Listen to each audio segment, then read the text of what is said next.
ልብና በሐዘን ሰንቢሩ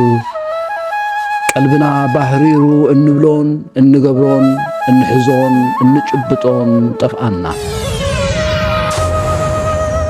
A 37-year-old father is charged with 2 counts of first-degree murder. We located a vehicle with 2 deceased children inside. The victims have been identified as a 5-year-old boy and a 3-year-old girl. A mother and a community absolutely devastated. በስመ አብ ወወልድ ወመንፈስ ቅዱስ አሐዱ አምላክ አሜን። ዝኸበርኩም ህዝብና ብፍላይ ከዓ እቶም ብዕድመ ካባናት ንእሱ መንእሰያት ደቂ ተባዕትዮን ደቂ ኣንስትዮን ሰላም አምላኽ ብክርስቶስ ኢየሱስ ጎይታና ምስ ኩልኻትኩም ይኹን። ንቡር ጠፊኡ ጭካነ ዓሪጉ ፍርሃት አምላኽ ነበረያ ነበረ ክሳዕ ዝመስል ኣሰሩ ዝተሳእነ መሲሉ ይርአሎ። እዚ ወሪዱና ዘሎ ንምስማዑ ዘስካሕክሕ ኩነት ሕቡር ድሙር ውፅኢት ኩላትና ደኣ እምበር ሓድሕድ ኢድ እንወጣወጠሉ እውን ኣይኮነን። ወሪዱና ዘሎ ፀገም እተሓላለኸን እተወሳሰበን ደኣ እምበር ደሚርካን ኣጉዲልካን ቀመር ትስላዓሉ እውን ኣይኮነን። እስከ ህድእ ንበል ኣጆና እቲ ዝጸልመተ እኳ ጸልሚቱ ኣይተርፍን እዩ። ብርግጽ ክወግሕ እዩ። ምድሪ ክሳዕ ዝወግሕ ግና ድሃይ መባርህትና ንግበር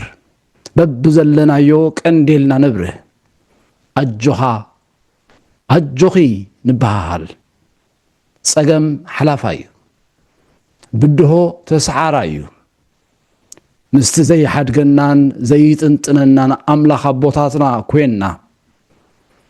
ብጾምን ጸሎትን ብንስሓን ምህልላን ብምኽርን ዓቕልን ብጥበብን ልቦናን እወ ብፍርሃት እግዚኣብሔር ነቲ ኸልካሊ ዘበለ ቀጽሪ ክንዘሎ ኢና።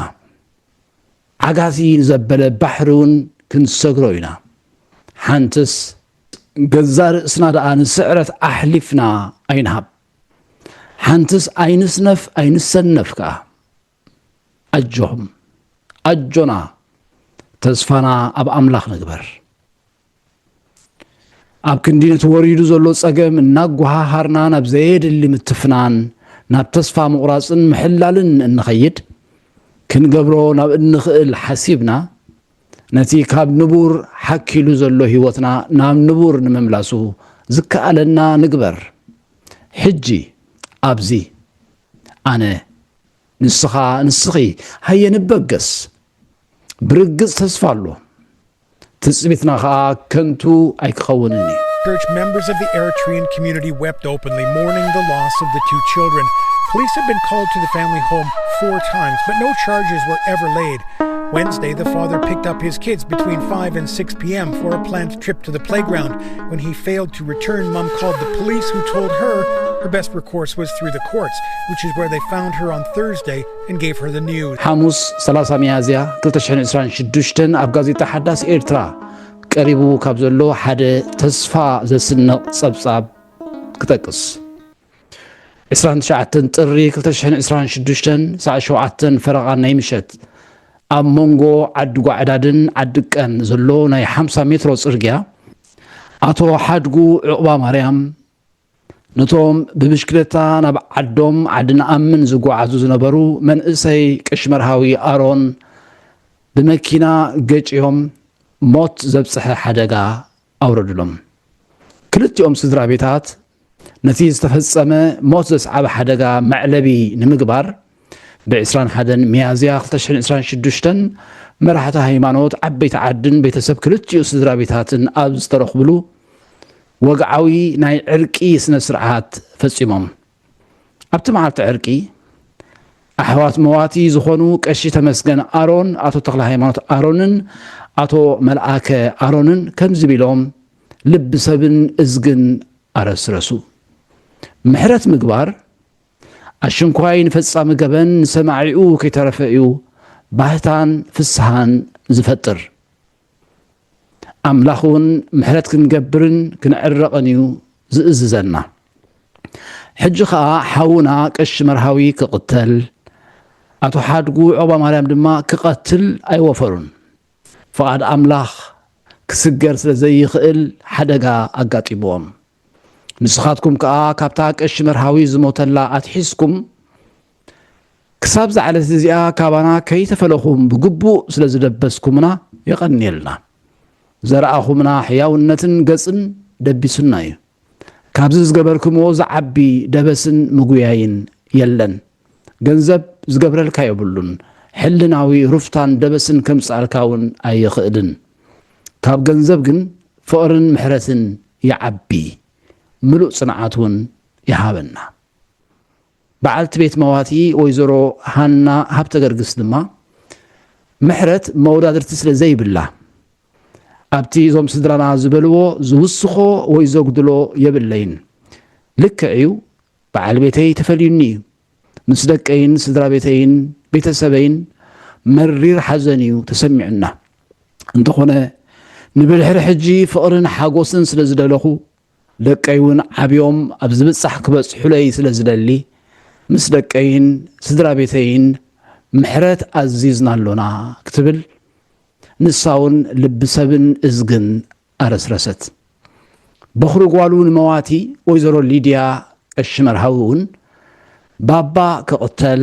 ሓድጉ ድማ ክቐትል ኣይተረኸቡን ዘይትስገር መዓልቲ ግን ኣጋጢማቶም በዚ ከዓ ክቡር ፈቃር ለዋህ ሕያዋ ያቦና ብሓደጋ ተፈልዩና የግዳ ብባባና ሕቡናትን ኩሩዓትን ስለ ዝኾንና ንዘለዓለም ኣብ ልብና እዩ ዘሎ ሕጂ ከዓ ምሕረት ምግባር ኣምላኽ ዝፈትዎ ሰናይ ተግባር ስለ ዝኾነ ኩልና ስድራ ቤት ተላዚምና ፍቕርን ምሕረትን ክንገብር ምውሳና ዝሕብነና እዩ በለት ቀሺ ጥዑም ዝጊ ገብረ መስቀል ኣቶ ኣስመሮም ሃብተ ገርግሽን ኣቶ ከሰተ ካሕሳይን እውን ሰብ ኮይኑ ዘይብድል ስለ ዘየለ ንዝበደለካ ምሕረት ምግባር ድማ መርኣያ ልቦናን ፍቕርን እዩ ጽባሕ እውን ንዓና እንታይ ከም ዘጋጥመና ስለ ዘይንፈልጥ ንዓና እቲ ዝዓበየ ፍቕሪ ስለ ዝኾነ ፍቕሪ ከነትርፍ መሪፅና እዚ ከዓ ንኣምላኽን ንሰብን ስለ ዝሕጉስ መግለፂ ክቡር ባህልናን ክብርታትናን ኮይኑ ናብ ዝቕጽል ወለዶ ንኽሰጋገር ክንደፍኣሉ ይግባእ ብምባል ተላቢኦም ወላዲት መዋቲ ኣደይ ዝጋሃርያ ገረንስአ ብግዲአን ቀሺ መርሃዊ ለዋህ ፈቃር ተቐባል ጋሻ እዩ ነይሩ ፍቓድ ኣምላኽ ኮይኑ ብኸምዚ ካባና ምፍላዩ ከዓ ኣዚና ሓዚና ፍቓድ ጎይታ ግን ዝስገር ኣይኮነን ኩሎም ደቀይ ከዓ ካብ ነገርን ዕግርግርን ድሒኖም ነዛ ጉዳይ ብመገዲ ዕርቂ ሰላምን ምሕረትን ክዛዝምዋ ምምራጾም ቀሲነን ንኣምላኽ ድማ ኣመስጊነን እዛ በዓልቲ ቤቱ ወይዘሮ ሃና ሃብተ ገርግሽ ድማ ኣምላኽ ጽንዓት ሂብዋ ደቃ ኽተዕብየለይ ዕለታ ነዊሕ ድራራ ሰፊሕ ይግበሮ ክእለት ከዓ ይሓባ ንዓይ ከዓ ኣምላኽ ጥዕና ሂቡ ነዞም ተሪፎም ዘለዉ ደቀይ ቀበርተይ ይግበሮም ክብላ ነቲ ነዚ ጽሑፍ ዘዳለወ ጋዜጠኛ ዮሴፍ ሃይለማርያም ገሊጸናሉ ቀጺሎም ካብ ስድራ ቤት ፈጻሚ ሓደጋ ቀሺ ዘካርያስ ወልደ ሚካኤል ሰብ ብገንዘብ ዘይኮነ ብሰላም ብፍቕሪ ብምሕረት እዩ ዝትመን ንስኻትኩም ድማ ሓሲብኩምን መኺርኩምን መርኣያ እምነትኩም ዝኾነ ምሕረት ምምራጽኩም ጻማኹም ካብ ኣምላኽ ርኸብዎ ጌርኩምዎ ዘለኹም ቅዱስ ተግባር ድማ ንዘንተ ዕለት መግለፂ ኽብረትኩምን እምነትኩምን ኮይኑ ንወለዶታት ክዝንቶ እዩ ሕጂ ከዓ ንቐሺ መርሃዊ ኣሮን መንግስተ ሰማይ ንኹላትና ድማ ጽንዓት ይሃበና ክብሉ ከለዉ ኣቦይ ቃል ኣብ ኣብርሃም ከዓ ብወገኖም ህይወት ልዕሊ ኩሉ ክብርቲ እያ በቲ ዘይተሓስበ ሓደጋ ግና ህይወት ቀሺ መርሃዊ ኣሮን ወድና ሓሊፋ ኩልና ስድራ ቤታት ድማ ኣዚና ጉሂና ኣምላኽ ግን ኣባኹም ኣብ ሕያዎት ፈቃራትን ምሕረት ዘቐድምን ስድራ ቤት ስለ ዘውደቐና ሩፍታ ተሰሚዑና ኣፍኩም ክንመልእ ኣብ ዝተመላለስናሉ ነቲ ከቢድ ሓዘን ተፃዊርኩም ብጽቡቕ መልሓስን ብጽቡቕ ግብርን ኢኹም ተቐቢልኩምና ካባኹም እንደልዮ ነገር የለን እቲ ንደልዮ ፍቕርን ሰላምን እዩ ኢልኩም ነቲ ጉዳይ ብዕርቅን ምሉእ ምሕረትን ምዝዛምኩም ከዓ መርኣያ ክብረትኩምን ጨዋ ባህልናን ስለዝኾነ ወትሩ እናተዘከርኩም ክትነብሩ ክገብረኩም እዩ ክብሉ ገሊጾም ኣብ መወዳእታ ፈጻሚ ሓደጋ ኣቶ ሓድጉ ዕቑባ ማርያም ተወልደ ምስ ቀሺ መርሃዊ ኣሮን ዘጋጠመና ሓደጋ ካብ ሕልናይ ዘይሃስስ ከቢድ ነገር እዩ የግዳ ስድራ ቤት እንዳቦይ ኣሮን ቀሺ ዓንደ ማርያምን ስድራ ቤት እንዳቦይ ሃብተ ገርግስ ክፍለንኪኤልን ካብ ጽቡቕን ፍሕሹን ኣቀባብልኦም ጀሚርካ ከምዚ ገይሮም ሕድገትን ምሕረትን ስለ ዝገበሩለይ ንውዕለቶም መግለጺ የብሉን ጻማኦም ካብ ፈጣሪ ይርከብኦ ኣብ ጽቡቖም ድማ የውዕለኒ ንደቂ ቀሺ መርሃዊ ኣሮን ድማ ከም ደቀይ ርኤ ደሃዮም ክገብርን ክከታተሎምን እየ ኣምላኽ ከዓ ሓይልን ጸጋን ይሃበኒ ክብል ምስጋናኡ ኣስሚዑ በዚ ከምዚ ኣመሰለ ቅዱስ ልማድ ልቢ ሰብን እዝግን ከመይ ከም ዝዓርፍ ምግማት ዘየድልዮ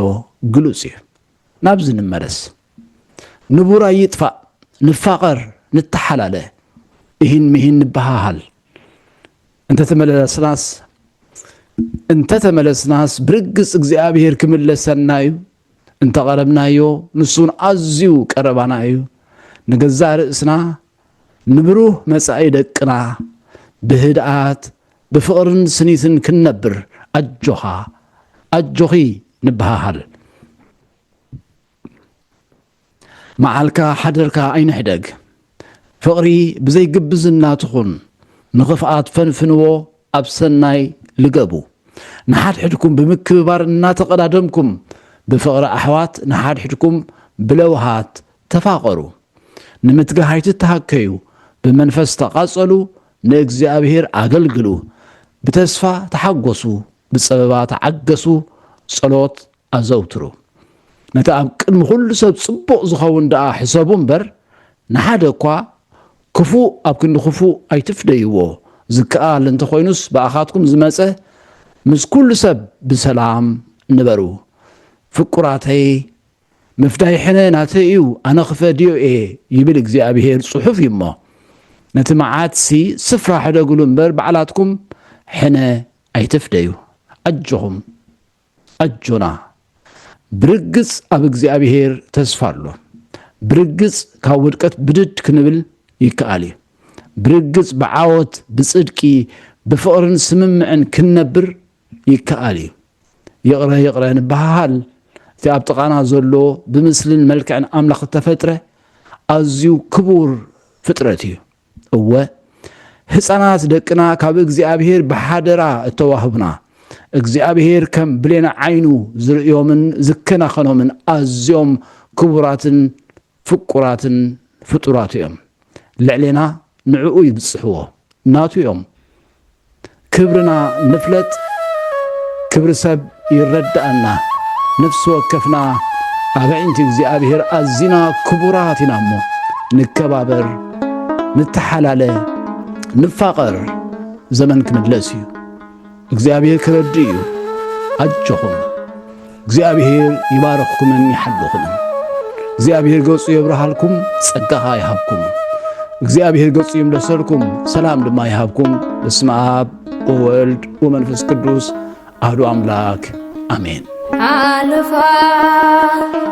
ሓለፋ ኣለዎ ፍቅርኸ ኢየሱስ ልዕሊ ቅዱይ ግቢ ዘትልል ዘረስርስ ሓለፋ ኣለዎ ፍቅርኸ ኢየሱስ ልዕሊ ቅዱይ ግቢ ዘትልል ዘረስርስ